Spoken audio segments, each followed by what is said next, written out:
Então, nessa aula a gente vai estar falando sobre dois componentes, aí, ou melhor, sensores ópticos, né, que são muito utilizados, que são o fotodiodo e o fototransistor, né. O fotodiodo a gente vai ver que é o mais completo dos dois, né, porque ele consegue ter uma sensibilidade e uma faixa de aplicação bem maior, né? E o fototransistor ele já é um pouco mais, vamos dizer assim, limitado nas capacidades dele, né? Ele funciona mais como para você detectar luz, né? Já o fotodiodo você consegue fazer medições aí de intensidade luminosa com bastante acurácia, né? Então ele é um componente mais refinado que o fototransistor.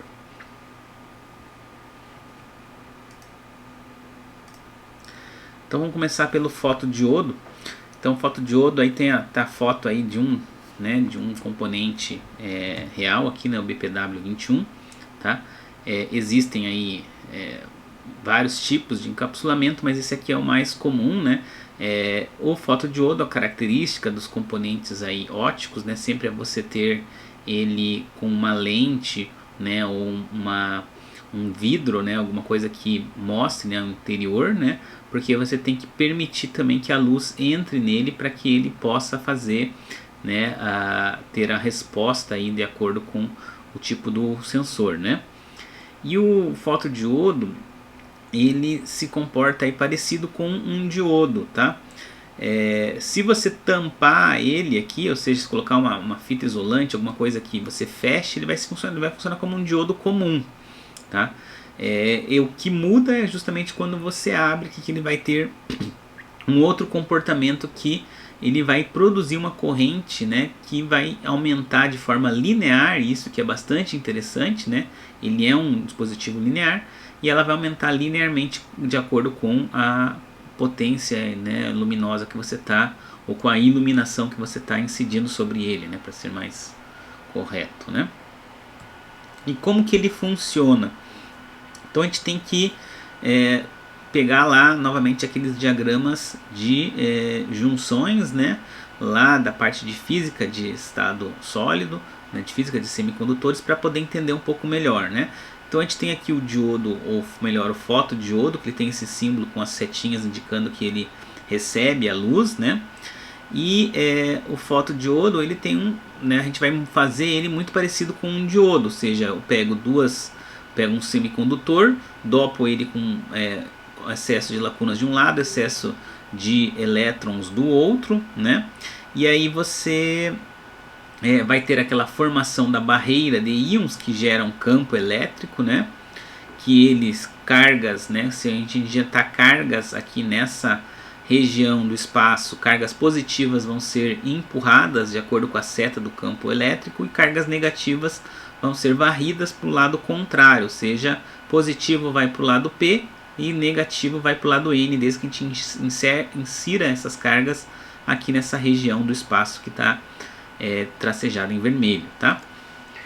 E como que funciona então o fotodiodo? Então a luz incidente ela, né, vai gerar os fótons de luz, vamos dizer assim, né? Ela vai entrar ou vai colidir com a estrutura cristalina, tá, do minha junção PN, né? E ela vai, essa colisão desses fótons, tá, vai gerar uma energia, tá? E essa energia, né, ela vai ser cedida para elétrons que estão na banda de valência, que é aquela última camada, tá, do átomo, tá? E eles vão conseguir, alguns deles vão conseguir ir para a banda de condução, que é aquela banda em que o elétron ele fica livre, ele tem liberdade para se movimentar, ele tem energia cinética, né? E aí ele pode se movimentar dentro do meu semicondutor. Então se forem lacunas, por exemplo, ele vai gerar lacunas, e essas lacunas, devido a esse campo elétrico de íons, elas vão ser varridas para o lado P, tá? E esse movimento dessas lacunas, obviamente, vai gerar uma corrente elétrica, né? E a mesma coisa acontece para elétrons. Se for gerado elétrons, tá? Esses elétrons vão ser varridos para o lado contrário, em direção à região N, tá? e com isso eu tenho uma corrente, tá? Que ela é gerada simplesmente aí pela incidência da luz, que a gente chama de corrente de fótons, né? Ou IP, tá? Que ela é uma corrente que só depende de dois fatores, né? Um deles é a resposta do diodo, tá? É a responsividade também, se quiser chamar, tá? Que é um fator aí que você obtém de forma empírica, né? Uma constante de proporcionalidade. E o φE aqui, tá? É o fluxo radiante, né? É o quanto você incide de luz, né? Por segundo aí no seu, na sua junção, tá? Então ela vai ser, veja que ela é diretamente proporcional ao fluxo radiante, né? Essa IP ou a fotocorrente, né? Então isso é bem interessante do fotodiodo. Então, a gente vai entender melhor aonde que essa fórmula aqui ela é inserida, tá? Além disso, a gente tem o seguinte, tá? Se você polarizar esse fotodiodo diretamente, ou seja, se você colocar uma tensão VD nele maior que zero, ele vai operar no modo fotovoltaico, que a gente vai entender melhor, tá? Mas tem a ver lá com painéis solares, né? Quem sabe que são painéis fotovoltaicos, né? O nome correto dos painéis solares, né? E se você trabalhar ele na polarização reversa, o fotodiodo vai estar no modo fotocondutivo, tá? Que é o modo, na verdade, em que essa fórmula é válida, tá? No modo fotovoltaico ela não é válida, tá? Ok? Então aqui no modo fotocondutivo, que ela tem a corrente, ela é diretamente proporcional ao fluxo que você irradia nele, né? O fluxo radiante que chega no teu fotodiodo. Ok? O que mais aqui? Que só lembrar, não, tá tranquilo, tá? Então veja que a gente vai ter condições de tensão que você coloca nele e vão fazer com que ele funcione de maneira diferente. A gente vai entender melhor mais pra frente, tá? Então, outra coisa que a gente precisa entender no fotodiodo é o circuito equivalente dele, tá? O fotodiodo ele pode ser representado por tudo isso aqui, tá? E a começar aqui por essa fonte de corrente, que é aquela IP lá, eu acabei colocando IPD, mas é só aquela fotocorrente, tá? Isso aqui representa a fotocorrente. Esse diodo representa o funcionamento do fotodiodo como diodo, tá? E e voltando aqui à fotocorrente, tá? Ela é a corrente que é gerada pelo diodo em resposta à luz incidente, tá? Veja que a direção dela corresponde ao contrário do fotodiodo.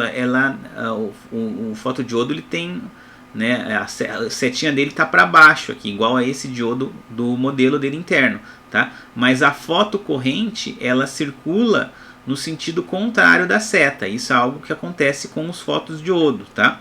Quando você trabalha como fotodiodo mesmo, né, para medir luz, a corrente vai circular no sentido contrário à seta do símbolo dele, tá? Então você tem que se acostumar com isso, né? O capacitor aí CJ, que está em paralelo, ele representa aquela capacitância da junção do diodo. Lembra lá da eletrônica 1, lá no início da aula de diodo, tá? A gente falou que tinha aquela capacitância da barreira de íons, né? Daquela camada de depleção. Esse CJ é justamente essa capacitância, tá? E ela é importante porque ela influencia na resposta em frequência do diodo, do fotodiodo, né? O quanto ele pode, quão rápido ele pode variar a resposta dele com a variação da luz, né? E é claro que se você tiver uma capacitância de junção inferior, tá, ele vai trabalhar numa frequência, ou seja, ele vai ter uma velocidade mais alta, né? E aí lembrem do seguinte, né? A capacitância da junção de um semicondutor, ela reduz com a tensão reversa, né? Então ela vai caindo aqui, né? Tipicamente ela cai aqui, né? E chegando até num valor bem pequeno, né? Com uma tensão reversa bastante elevada. Então aqui com tensões reversas zero, né? Ela vai ter uma CJ0, que é no equilíbrio, ou seja, sem aplicar nenhuma tensão externa, tá? E à medida que você vai colocando tensões reversas, tá? Eu coloquei aqui no lado esquerdo porque a gente considera a tensão reversa sempre negativa no diodo, né? Então essa capacitância vai caindo.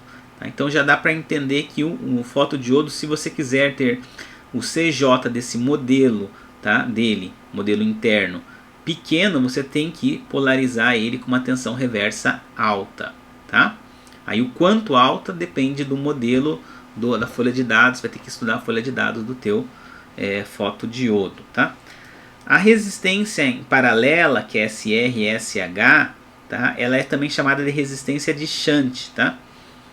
Ela assim como acontece em fontes de corrente, tá? A operação ideal de uma fonte de corrente, que o fotodiodo não deixa de ser essa fonte de corrente, que é o elemento principal dele, tá? O ideal é que SR/SH seja infinito para uma fonte de corrente, tá? Porque com a resistência SR/SH infinita, tá? A fonte de corrente fornece toda a sua corrente para a carga, que é no caso que você vai ligar aqui na saída, né? E a relação aí corrente-tensão é toda determinada pela resistência da carga, tá? À medida que essa resistência de shunt se aproxima do valor da resistência da carga, aí ela começa a influenciar de forma mais perceptível, tá? A relação aí entre a corrente e tensão, tá? Mas assim, como muitos fotodiodos, essa resistência ela é muito alta, tá? E ela não influencia de grave assim no desempenho de aplicações típicas, tá? Por exemplo, para você ter uma ideia, fotodiodo aí de silício, tá? Ela é da ordem aí de centenas ou até milhares de mega-ohms, tá? Fotodiodos aí de arseneto de índio, galho, né? Também tem resistência bem alta, né? O fotodiodo de germânio é que você tem que ter um pouco mais de cuidado porque ele tem um RSH, essa resistência paralelo, mais baixa na faixa de kilo-ohms, tá? De alguns kilo-ohms, tá? Então aí você tem que tomar cuidado, tá? Mas no geral a gente pode até desprezar, a gente considera ela infinita, tá? E a resistência RS, essa resistência em série, tá? Ela é o seguinte, né? Que um fotodiodo ele tem ligações, contatos, os fios, né? E o próprio material semicondutor ele contribui para uma resistência série, tá? Ela tem que ser bem baixa, né? Próxima aí de valores aí de alguns ohms, tá? Quando alta é umas dezenas de ohms, tá? E ela normalmente não é um problema assim na hora que a gente está projetando sistemas com fotodiodo, tá? Mas se ela for muito alta, ela pode reduzir a linearidade, tá, do teu circuito, tá?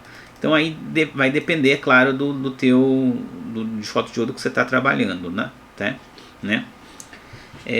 Então esse é o modelo que a gente tem do fotodiodo. Então, por incrível que pareça, um fotodiodo ele é uma fonte de corrente em paralelo com um diodo, tá? E esse diodo aqui ele representa o funcionamento do fotodiodo na polarização direta, tá? E ele é um paralelo com um capacitor, que é a capacitância da junção, uma resistência e o RS. Em geral, aqui a gente desconsidera essa resistência e isso aqui e a RS a gente considera um curto, tá? E também em alguns casos esse capacitor também a gente vai eliminar aqui para ter uma resposta mais simples, tá, do circuito, tá? Para depois a gente vai incluindo as não idealidades, né? Então vamos ver como fica a curva do fotodiodo. Então aqui eu peguei aquele nosso modelo e simplifiquei somente o meu fotodiodo. Agora ele só é a fonte de corrente, tá? E um diodo. Veja que esse diodo aqui é o mesmo, está na mesma sentido da seta do fotodiodo, tá? Que representa a operação dele na polarização direta. E a fonte de corrente está justamente no sentido contrário, tá? Que é a operação dele, tá? Na polarização reversa, que é onde ele tem um funcionamento como fotodiodo, vamos dizer assim, mais forte. A gente vai entender melhor aqui com a curva, tá? Então, se a gente pegar aqui e fizer uma curva aqui do nosso fotodiodo, EP é a tensão que eu coloco aqui nos terminais entre ânodo e cátodo, tá?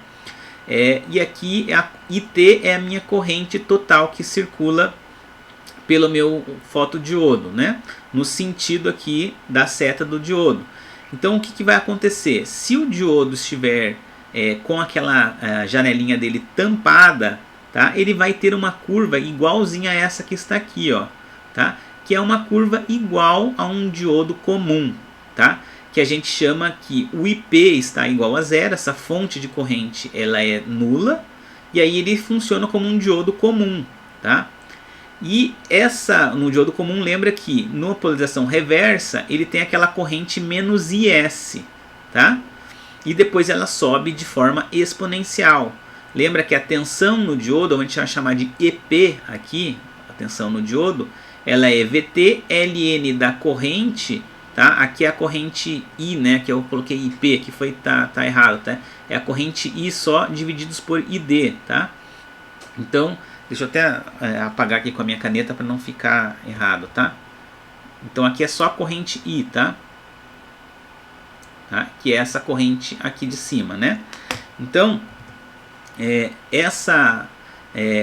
aqui, né, ele sobe aqui, ó, com E na VT ln de I por ID. ID é equivalente ao nosso IS, tá? Lá do diodo, tá? Que a gente chama de ID porque aqui eles chamam de corrente escura, né? A corrente dark current, tá? Que é a corrente quando ele está com a janelinha dele tampada, ou seja, ou quando não tem nenhuma iluminação acontecendo nele, tá?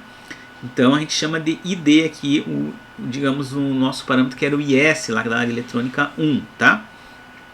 Então essa é a curva que ele tem quando a janelinha é tampada. Quando você destampa ela e vai iluminando, o que acontece? Vamos esquecer aqui a parte da direita e ver só aqui a parte da esquerda, tá? Aqui na parte da esquerda você vai ver o seguinte, ó. Se você colocar um fluxo radiante zero, né, é a operação aqui sem nenhuma iluminação. À medida que eu vou aumentando a iluminação, aqui ó, φ é igual a um φm, aí eu dobro, eu triplico, ó, a minha corrente ela vai aumentando e pode ver que aqui eu faço, né, φm, aqui é 2 vezes, 3 vezes, ela vai aumentando de forma linear, né, a minha corrente. E mesmo que eu coloque aqui, ó, veja que aqui eu estou com tensões reversas, então se eu colocar uma tensão reversa aqui, sei lá, de 10 volts, eu vou ter isso. Se eu pegar uma aqui de 5 volts, eu também vou ter uma região linear. Se eu colocar aqui 0 volts, eu também tenho uma característica linear, tá? Então esse modo que a gente chama de modo fotocondutivo, tá? Que é onde eu tenho tensões menores ou iguais a zero, tá? No teu fotodiodo, ele tem essa fórmula aqui, ou seja, essa fonte de corrente, ela predomina, tá? Essa corrente esse diodo aqui, ele está desligado, né? Porque ele está polarizado reversamente, então só vai ter essa corrente IP e ela vai só depender aqui do fluxo radiante que você incide sobre o diodo, tá? Então é o que está falando aqui, ó, para IP menor que zero, né? IT é igual a menos IP, tá? Que é o valor da intensidade aqui da fonte de corrente, ok? Então esse é o funcionamento dele aqui, fotocondutivo. Quando ele é igual a zero, na verdade, tá? Que eu acabei falando errado, mas quando é igual a zero, ele está no modo fotovoltaico. Então maior ou igual a zero, ele está no modo fotovoltaico aqui, tá? Então se você não polariza ele, não coloca tensão nele, ele está no modo fotovoltaico, tá? E colocando tensões maiores que zero, ou seja, polarizando ele diretamente, tá? Ele vai ter essa curva aqui, ó, que pode ver que ela é como se fosse a curva do diodo, só que iniciando em valores negativos de corrente, tá? Então se você tem iluminações aí, por exemplo, de 3 vezes o φm, né? Ela vai começar num valor de corrente negativo. Por que ela vai começar aqui? Porque a fonte de corrente IP, ela vai ter um valor maior que a corrente ID. E a corrente aqui, ó, ela é ID menos essa corrente aqui. Então, no início, tá, aqui predomina o valor da fonte de corrente, que é a fotocorrente. E à medida em que você vai aumentando, e quando você chega aqui em I igual a zero, tá, que é esse ponto aqui, ó, tá, o que acontece? A corrente do diodo, que é esse diodo interno, ela é maior que a corrente ou a fotocorrente, tá? Então daí predomina aqui o funcionamento daí do diodo dele, tá? E aí essa corrente ID, ela não depende do fluxo luminoso, né, do fluxo radiante, tá? Então aí ele vai estar aqui num modo, né, aqui ele está no modo fotovoltaico, né? E aqui é interessante porque, por exemplo, aqui ó, você tem corrente nula, mas você tem tensão, né? Você tem tensão aqui, né? E aqui ó, você tem tensões acima, você vai ter tensões aqui mesmo vai ter corrente e tensão no teu diodo, né? Isso que é o fotovoltaico, que é similar ao funcionamento do painel aí solar, né? Aqui veja que a tensão aumenta, né? Você tem que aumentar muito a corrente para aumentar a tensão. Então ela tem uma tensão muito baixinha, né? Porque depende do Ln, né? Mas aqui, como eu falei, aqui ó, veja que o aumento da iluminação quase não varia muito, tá? A tensão e a corrente também não varia, né? Então a gente sempre acaba trabalhando ou com tensões EP igual a zero ou tensões negativas, tá? Com o nosso fotodiodo. Quando você trabalha com EP igual a zero, que é aqui em cima do teu eixo, você está no modo ainda fotovoltaico. Quando você está com EP menor que zero, você está no modo fotocondutivo, ok? Deixa eu só ver aqui se eu não esqueci nada de comentar, ok? Tranquilo, vamos continuar. Outra coisa importante que a gente tem que lembrar aqui sobre o nosso fotodiodo, tá? É a questão da resposta dele, vamos dizer assim, quando você liga ele, né, ou você submete ele uma variação aí na luz, né, na iluminação nele, né, ou no fluxo radiante, tá? Então, o que acontece? Aqui eu tenho a corrente do fotodiodo, tá? Aí aqui é no modo fotocondutivo, no tempo, tá?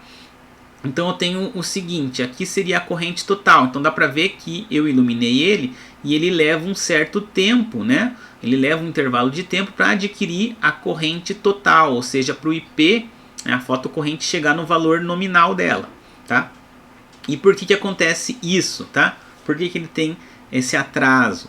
Porque essa corrente IP ela é formada por duas componentes, o IDR e o IDI, tá? O IDR aqui, tá, é a corrente de portadores gerados próximo à depleção, né? Então, os próximos à depleção, eles têm um campo elétrico mais forte e eles são varridos rapidamente, né? Já os portadores gerados longe da depleção, o campo elétrico é menor, então eles demoram mais para se deslocar. E daí eles acabam fazendo com que a corrente, né, a fotocorrente demore para chegar no valor. Então a soma dessas duas componentes dá a corrente total.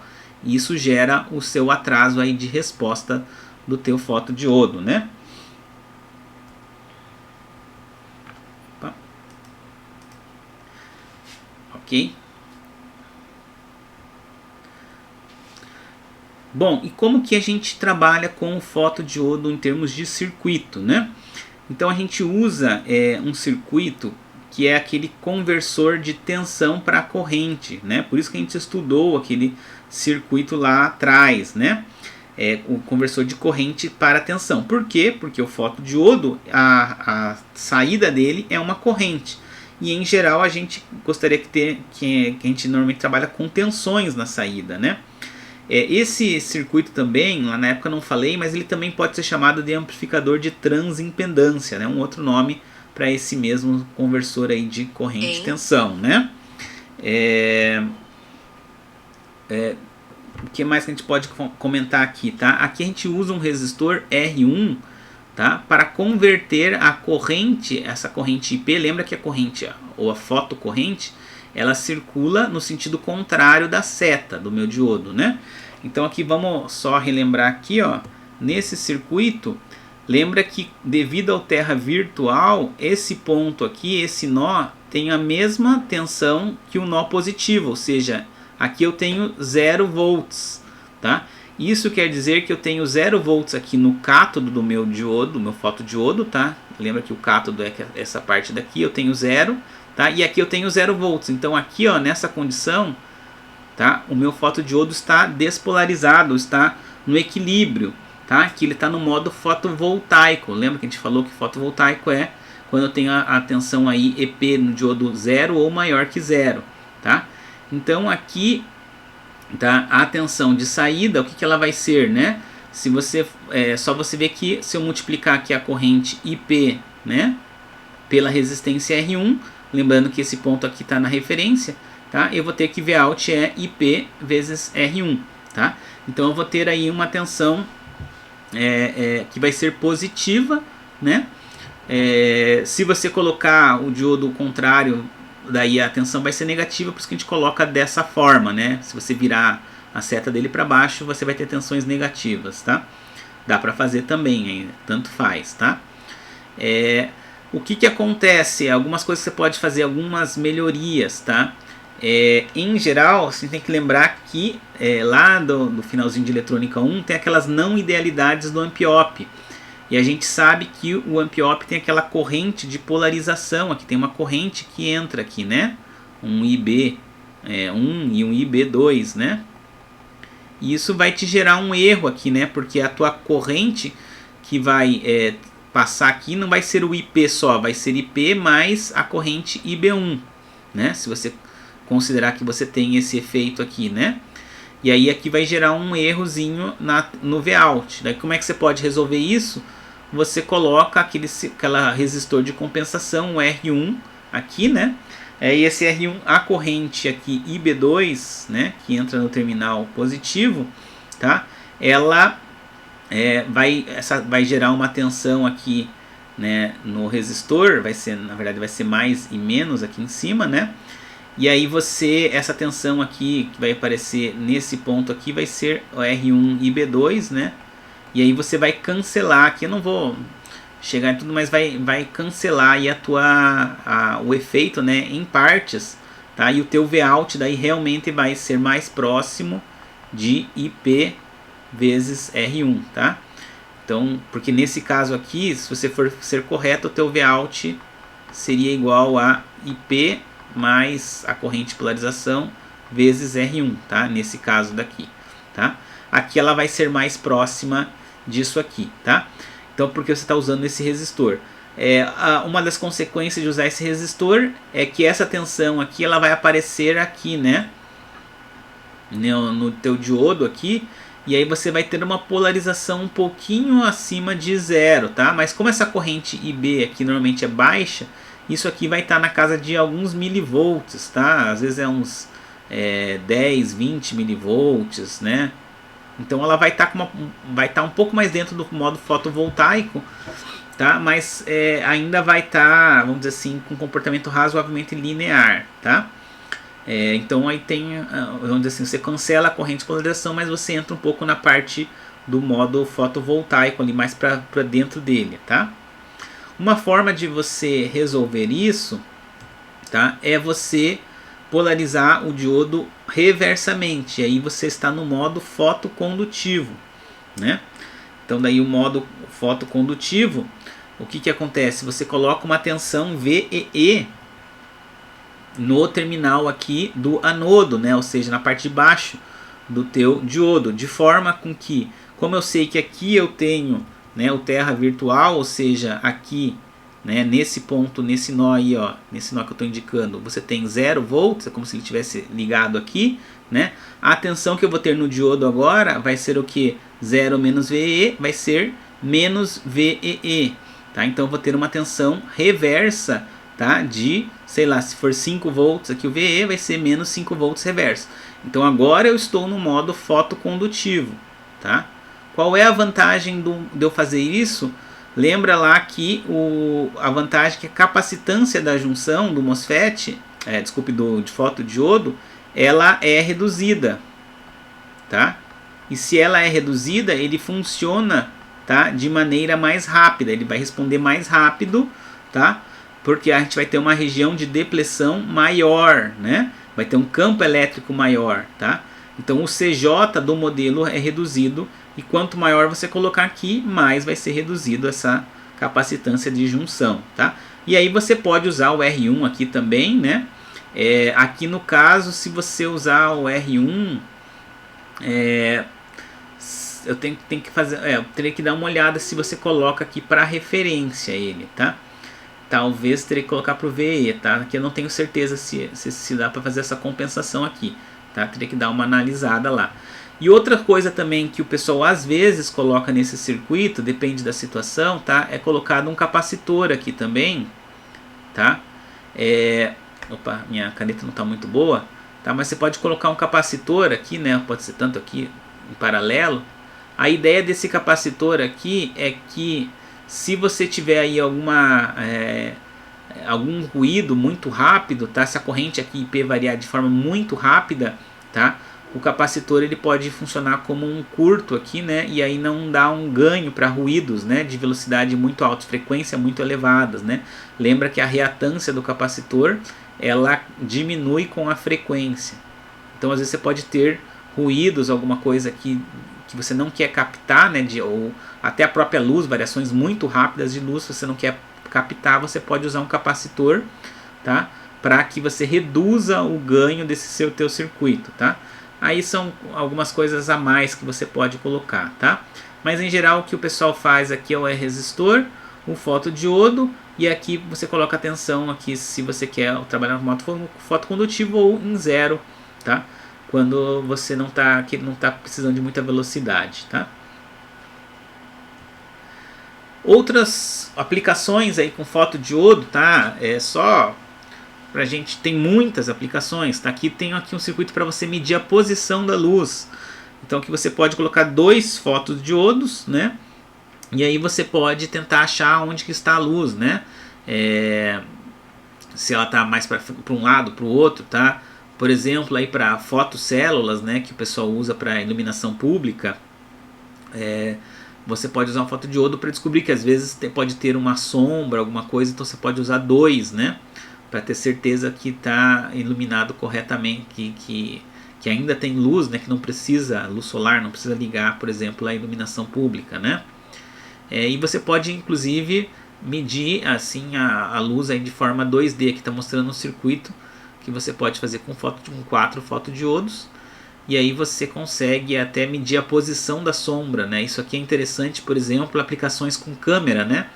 Que você precisa ajustar a câmera para, sei lá, fazer algum monitoramento, e você precisa ajustar o foco dela de acordo com a posição das sombras, né? Que estão. Então aqui você vai medindo a sombra, se ela está mais para um lado, mais para trás, para a esquerda, para a direita, né? Então uma aplicação, pelo menos que eu sei que o pessoal utiliza esse tipo de decomposição, é para determinar onde está a posição da sombra, né? E aí tem um monte de outros circuitos com o fotodiodo, tá? Outro componente que a gente também vai abordar hoje é o fototransistor, que é um componente bem mais simples que o fotodiodo, tá?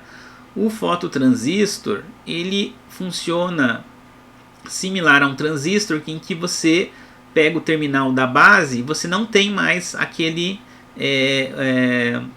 o fiozinho, né? O pinozinho, né? E sim você tem uma janelinha, né? Para o terminal da base. E como a base, qualquer corrente que você tem que lembrar lá que no transistor, né, a corrente do coletor ela é beta vezes a corrente de base. Então se você incidir a luz num transistor com a base aberta, tá, o que vai acontecer com a base com uma janela exposta? Os fótons aqui vão incidir, né, sobre a região ali da base e vão gerar uma corrente IB. Tá? E como a corrente IB ela a corrente IC é beta vezes IB, isso vai criar uma corrente IC bastante elevada, tá? Então, às vezes com pouca iluminação, o IC já aumenta bastante, e o transistor daí vai apresentar uma corrente IC aqui, tá? Então você não precisa, por exemplo, o circuito do fototransistor é bem simples, você coloca um resistor aqui, alimenta, e você vai ver uma corrente aqui circular de acordo com a tua iluminação, tá? O problema é que como o transistor tem beta vezes IB, então você não consegue pegar pequenas variações de iluminação. Então se você colocar um pouquinho de iluminação já vai gerar uma corrente C bastante elevada, tá? Então ele tem uma sensibilidade muito grande, o fototransistor, só que às vezes ele funciona mais como um detetor de luz do que como um medidor de luz, né? E ele tem também um tempo de resposta um pouco mais lento que o fotodiodo, tá? Então, para aplicações de velocidade, o fototransistor ele não é muito interessante. Mas para você detectar a luz e acionar alguma coisa, ele é bem prático e bem fácil de utilizar, né? Então aqui estou mostrando aqui um exemplo de fototransistor, é o TIL78, ele tem um encapsulamento exatamente igual ao de um LED, né? Então se você compra lá parece um LED, né? E normalmente você usa esse TIL78 em conjunto com o LED TIL32, tá? Por quê? Porque esse fototransistor ele é sensível à luz infravermelha, tá? E o TIL32 é um LED, né, que emite luz no espectro infravermelho, tá? Então, o que acontece? Normalmente você usa um combinado com o outro.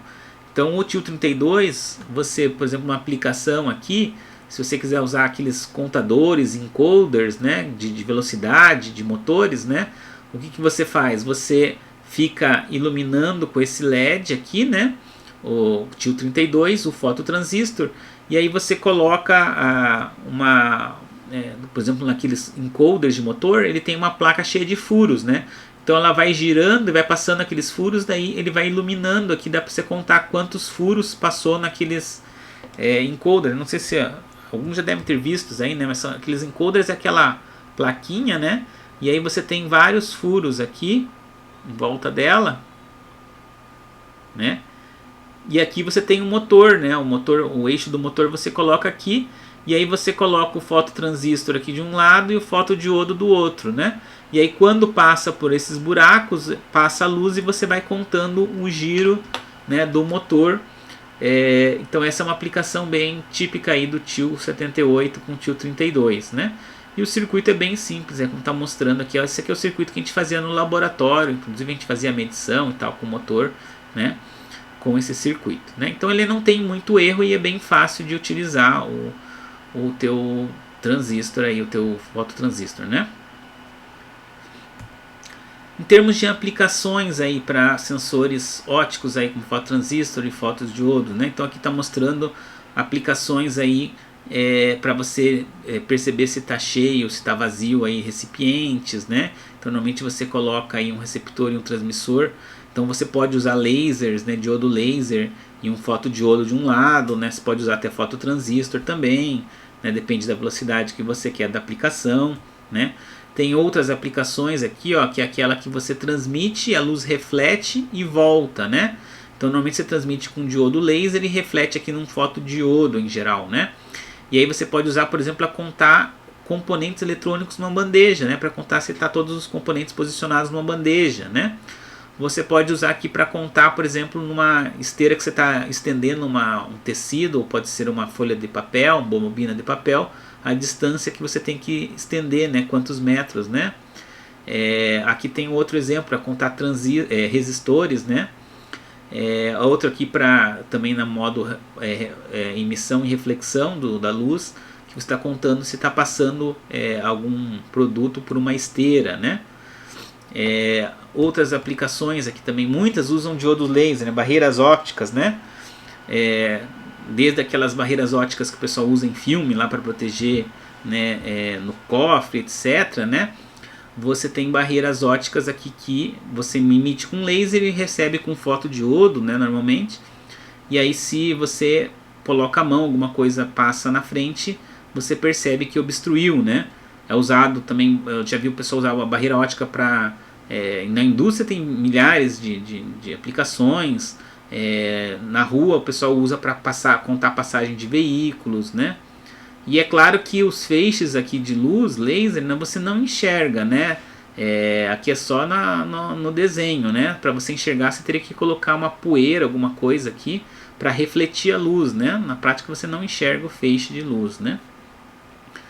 E a última aplicação aqui que eu peguei também, né? Só para vocês terem uma ideia da quantidade de aplicações, é a triangulação óptica, né? Que aqui você tem uma luz laser que você emite aqui por uma lente, e aí você tem um objeto que varia a posição, né? Posição 1 e posição 2, né?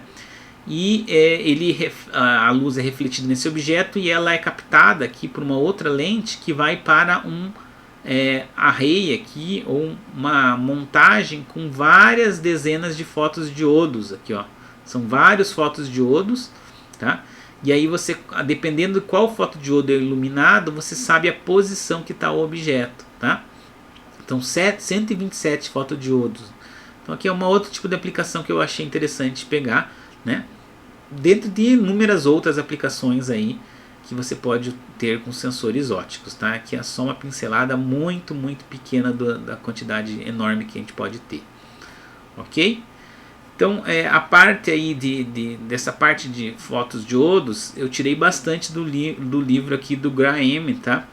Que é o livro de amplificadores de fotodiodo, né? Soluções com amplificadores operacionais, de 95, se não me engano, acho que tem alguma coisa, um link aí para ele lá no Moodle, tá? E também o livro do Blackburn, que é de instrumentação aí moderna, tá? Que eu também tirei essa parte de fotodiodos e fototransistores. Ok, pessoal? Então era isso que a gente tinha para ver na aula de hoje, e fico aberto para perguntas.